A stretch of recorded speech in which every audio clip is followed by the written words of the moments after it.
which will bring you directly to the topic of the speech. So a man comes to a job interview and there he's asked, how many languages do you speak? 3. His reply, what are they? English, Russian and French. Okay, say something in French.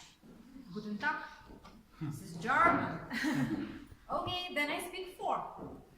You see, so he might be a polyglot, or he just dreams to become a polyglot, who knows. Nevertheless, speaking 2 and more languages nowadays is a huge trend. And today I'd like to dive into that topic more and to analyze such a theory with you, which is here, that being bilingual or speaking 2 or more languages actually affects a lot on human's brain, on his or her intellectual, academic or cognitive skills. Some of you might agree with that statement, someone might hesitate, like, I'm not sure, you know. And this is the right thing, because if we look back in the history, researchers, educators, policymakers long considered second language as an interference. So cognitively speaking, it hinders a child's academic and intellectual development. So this is a controversial issue actually. And let me all together with you analyze this point. And first of all, in order to start looking at benefits or probably disadvantages of that fact, of that theory, I want us to analyze such a really simple phenomena as humans' language. Do you know how many languages are there in the world? Known languages, spoken languages. Any ideas? Thousands, more than millions, more than 200. Okay. Thousands. All right. What about the top 3 widely spread languages? Chinese. Yeah, exactly. Spanish. Okay. So let's figure it out. There are 7,102 languages known in the world. Perhaps there is unknown language somewhere in the middle of Africa, of which I don't know any tribe speaks, and we don't know about that thing.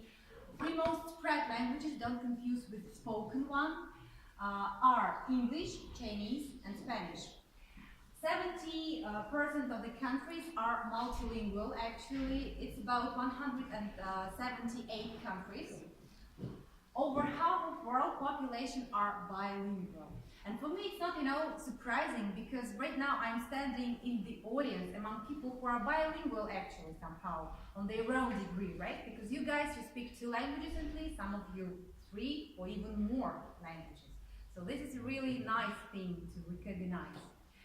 And as far as I'm coming from educational background, and I'm involved in trilingual policy, which is right now happening in our country, and I will comment on it later on. I want to analyze that topic, being bilingual and all that, beneficial things, from educational perspective. In that case, I want to represent you multilingual education models which schools around the world follow. And there are several countries, certain countries, which do follow those models. Any ideas? What countries are they where we have educational model and people study in several languages? So languages of instruction are several, not only one. They are not monolingual. Canada. Canada, yeah, for sure. Switzerland, Belgium, right. So actually, there are several. Kazakhstan for sure, at least. All right, but I've picked up one model which, to my mind, is the most complicated and quite complex. And I'll try to do my best in order to explain you how that model works and how people actually become bilingual, trilingual, not only within their families, but within the society, within a school environment. So that model is Luxembourg multilingual education model. First of all, let's take some facts about that country. As you know, there are 3 official languages: Luxembourgish, French, and German. This year means that multilingual education was presented in 1912 in that country. This is the country, and 98% of the population there are bilingual. So it's a huge, right, number, quite impressive. And this is the model itself. You can see it. Look, so what happens when a child is born and then he goes to preschool? From preschool to grade 1, the language of instruction is Luxembourgish. And you can see 3 languages which are represented in the model. And then when he starts attending primary school and up to the high school, languages change. And then German and French dominate. They are the languages of instruction. And after it, in grade 7, English is introduced as a foreign language.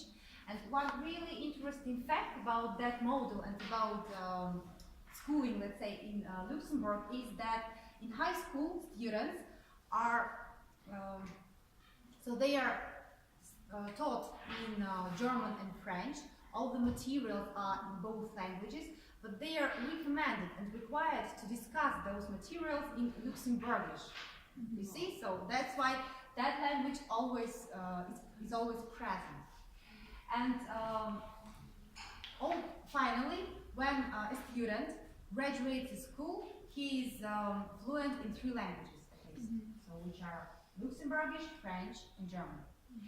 And in comparison with our country, as far as I've mentioned, we are implementing that policy. Like, there are lots of debates about it, and my colleagues and me were involved because we are holding one really big state project. And I'm a kind of the resource for you in order to see how it works, but in our country and in the particular place, which is NIS, Any Ideas? Nazarbayev University Intellectual School. Let me share with you their model. First of all, let's look at the background. Kazakh, Russian are languages of communication, the mostly spread in our country. 2007, this is the year when it was introduced, and then you can see the percentage of people who are bilingual among the Kazakhs and Russians. So we have also quite a lot of people who are bilingual actually. And this is the model itself.